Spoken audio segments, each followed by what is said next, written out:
आप हर दिन इस तरह से जी रहे हैं जैसे आप हमेशा के लिए हैं। मूलभूत जागरूकता ये है कि ये नश्वर है। अगर आप उस एक चीज को स्वीकार कर लें तो कोई असुरक्षा नहीं होगी, क्योंकि इस जीवन में पाने के लिए या खोने के लिए कुछ नहीं है। आप खाली हाथ आए थे। जो कुछ भी हो रहा है आप मुनाफे में ही हैं, है ना?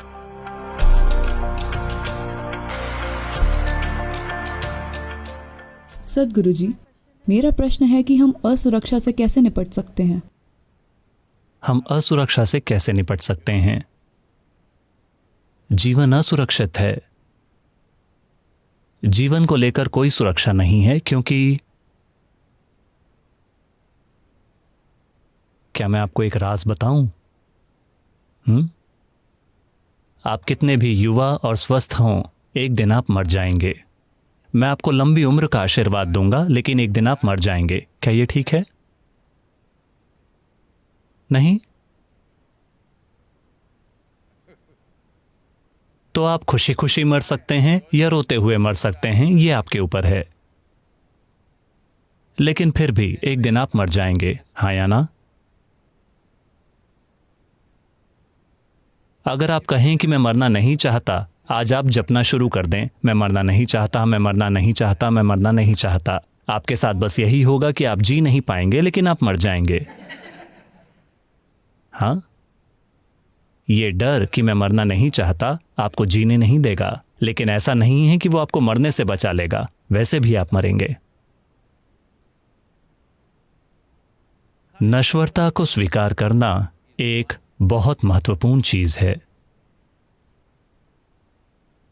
अगर आप नश्वरता को स्वीकार नहीं करते तो आप एक काल्पनिक दुनिया, एक नकली दुनिया में जी रहे हैं, असली दुनिया में नहीं।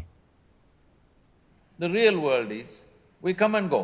असली दुनिया ये है, हम आते हैं और चले जाते हैं। कितने अनगिनत लोग हमसे पहले आए और चले गए, है ना? आपका संस्थान सन 1857 से है। मैं सोच रहा था कि उस साल उन्होंने कोई संस्थान कैसे शुरू किया, क्योंकि उस साल पूरे देश में इतनी खलबली थी। 1857 में देश में बहुत ज्यादा उथल पुथल थी, लेकिन किसी तरह किसी ने एक संस्थान शुरू किया।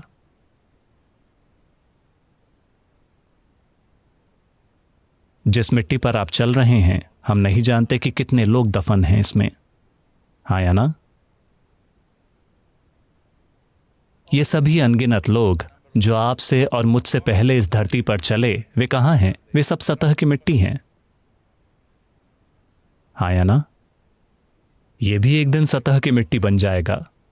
जब तक कि आपके दोस्त आपको बहुत गहराई में ना दफनाना चाहें, इस डर से कि आप फिर से जिंदा ना हो जाएं। ऐसे कुछ उदाहरण रहे हैं। ऐसा हुआ, टेक्सास में एक बुजुर्ग दंपत्ति थे, 75 साल से ज्यादा उम्र के। उनका सपना था पवित्र भूमि यानी यरूशलेम जाने का, लेकिन बिजनेस और फिर बच्चों के कारण बच्चे बड़े हो रहे थे, यूनिवर्सिटी जा रहे थे और उनकी शादियां और वगैरह वगैरह, वो कभी नहीं जा पाए। जब वो 75 साल से ज्यादा के हो गए तो उन्होंने यरूशलेम की यात्रा का मन बनाया। यरूशलेम ऐसी जगह है जहां हर पत्थर से इतिहास गूंजता है। तो वो उस रास्ते पर चले जहां कहा जाता है कि ईसा मसीह चले थे।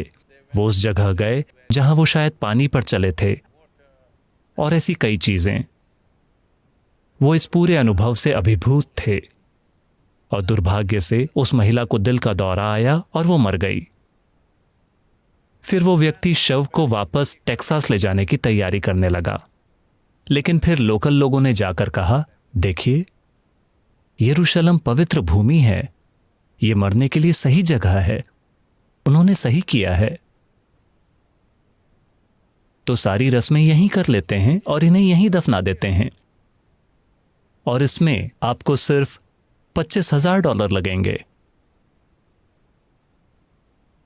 क्योंकि अगर आप इन्हें वापस टेक्सास ले जाते हैं तो सिर्फ ट्रांसपोर्टेशन में $18,000 लगेंगे, और लोकल चार्जेस। अमेरिका में कब्रिस्तान का शुल्क भी बहुत ज्यादा है, ये सब मिलाकर आपको इससे कहीं ज्यादा खर्च करना पड़ेगा। और सबसे बढ़कर उन्होंने पवित्र भूमि में मरना चुना है, उन्हें यहीं दफनाया जाना चाहिए। चलिए ऐसा करते हैं। वो व्यक्ति बोला, नहीं, मैं उसे वापस टेक्सास ले जा रहा हूं। वो बोले, देखिए, आप अपनी पत्नी की मौत के कारण बहुत परेशान हैं, इसलिए आप ठीक से सोच नहीं पा रहे हैं, हम समझ सकते हैं। तो हम आपको एक भारी डिस्काउंट देंगे, $15,000। वहां खूब मोल भाव होता है। चलिए करते हैं। उस व्यक्ति ने इस बारे में सोचा और बोला, नहीं, मैं उसे वापस टेक्सास ले जाऊंगा। फिर वो बोले, देखिए, इसका कोई मतलब नहीं है, मैं देख सकता हूं आप बहुत परेशान हैं। आपने उस महिला को खो दिया जो 45 साल से आपकी पत्नी थी। साफ है कि आप बहुत परेशान हैं, आप बिल्कुल ठीक से सोच नहीं पा रहे हैं, हम समझ सकते हैं। और क्योंकि आप अमेरिकी हैं और टेक्सास से आए हैं, हम आपको एक बहुत ही भारी डिस्काउंट देंगे, $10,000। चलिए करते हैं, चलिए इसे करते हैं।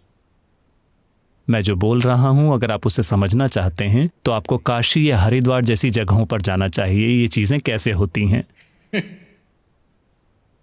फिर उस आदमी ने सोचा और फिर बोला, नहीं, मैं उसे वापस टेक्सास ले जा रहा हूं। अब उन्होंने अपने हाथ खड़े कर दिए और कहा, क्यों, आपकी क्या समस्या है?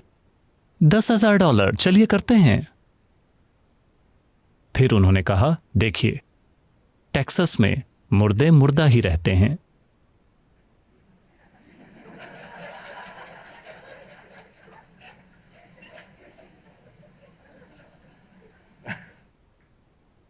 तो If you come to terms with your mortality, अगर आप अपनी नश्वरता को स्वीकार कर लें, सुरक्षा असुरक्षा ये सारी चीजें चली जाएंगी। आप हर दिन इस तरह से जी रहे हैं जैसे आप हमेशा के लिए हैं। मूलभूत जागरूकता ये है कि ये नश्वर है, ये यहां सिर्फ निश्चित समय के लिए है। अगर ये आपके लिए एक सामान्य जागरूकता बन जाए तो आप अपने जीवन का सबसे अच्छी तरह इस्तेमाल करते, निश्चित रूप से। और अगर आप उस एक चीज को स्वीकार कर लें तो कोई असुरक्षा नहीं होगी, क्योंकि इस जीवन में पाने या खोने के लिए कुछ नहीं है। आप खाली हाथ आए थे, जो कुछ भी हो रहा है आप मुनाफे में ही हैं। हाँ या ना? है कि नहीं? क्या आप इन्वेस्टमेंट के साथ आए थे? नहीं, आप खाली हाथ आए थे। तो चाहे जो भी हो रहा हो, आप हमेशा मुनाफे में हैं, है ना? और वैसे भी जीवन के अंत में वो आपको एक कंटेनर ले जाने की अनुमति नहीं देंगे। तो आपके पास बस यही एक चीज है कि जीवन का आपका अनुभव कितना गहरा, तीव्र और सुंदर है। तो इसे लेकर बहुत हंगामा मत कीजिए। आप ऐसे दिखा रहे हैं मानो आप कुछ खोने वाले हैं। नहीं, यहाँ खोने और पाने के लिए कुछ भी नहीं है, क्योंकि आप आते हैं और चले जाते हैं। आप भले ही सोचें, अरे मेरा जीवन। नहीं, आपका जीवन इस धरती पर एक पॉपअप की तरह है। आपने कंप्यूटर स्क्रीन पर वो पॉपअप देखे हैं? आप बस पॉपअप और पॉप आउट हो जाते हैं। इस बीच में क्या आप उठेंगे और दमकेंगे? सिर्फ यही सवाल है ना? तो अगर आप दमकते हैं, कई बार लोग आपको देखेंगे, कई बार लोग आपको नहीं देखेंगे। अहम यह है कि आप अपने भीतर चमक रहे हैं और यही मायने रखता है। अगर लोगों के पास आंखें हैं तो वो उसे देख लेंगे, अगर उनके पास आंखें नहीं हैं तो वो उसे नहीं देखेंगे। ये उनकी समस्या है। लेकिन आप एक तीव्र और गहन जीवन जी रहे हैं, सिर्फ यही मायने रखता है। अगर आप इसे समझ लें, अगर आप इसे अपने जीवन में ले आएं, तो असुरक्षा नहीं होगी, क्योंकि सुरक्षा सिर्फ मौत में हो सकती है। हाँ या ना? लोग मेरे पास आते हैं और कहते हैं, सद्गुरु प्लीज हमें आशीर्वाद दीजिए, हमें कुछ भी नहीं होना चाहिए। मैं कहता हूं, अरे ये किस तरह का आशीर्वाद है? मेरा आशीर्वाद यह है कि आपके साथ सब कुछ हो जाए। जो कुछ भी जीवन है वो आपके साथ जरूर हो। आप यहाँ जीवन से बचने के लिए आए हैं या आप यहाँ जीवन का अनुभव करने के लिए आए हैं? प्लीज आपको अभी निर्णय करना होगा। आप यहाँ जीवन से बचने आए हैं या जीवन का अनुभव करने के लिए आए हैं? जीवन का अनुभव करने। वो सभी अलग अलग आयाम जो इस जीवन के अंदर मौजूद हैं वो आपके साथ होने चाहिए, है ना? अगर आप जीवन से बचने आए हैं तो यहीं पास में समुद्र है, आप समुद्र में कूद सकते हैं। देखिए, अगर आप जीवन से बचना चाहते हैं तो आपको मर जाना चाहिए, ये चीजें करने का ज्यादा असरदार तरीका है ना? आप जिंदा हैं और जीवन से बचने की कोशिश कर रहे हैं, ये दयनीय हो जाएगा। आप असुरक्षित महसूस करने पर ऐसा ही करेंगे। आप जीवन से बचने की कोशिश करेंगे। जब आप जिंदा होते हैं और जीवन से बचने की कोशिश करते हैं तो इससे बहुत तकलीफ होगी। जब आप जीवित हैं तो आप जिएं, जब आप मरते हैं तो मर जाएं। मरने के बाद जीने की कोशिश मत कीजिए।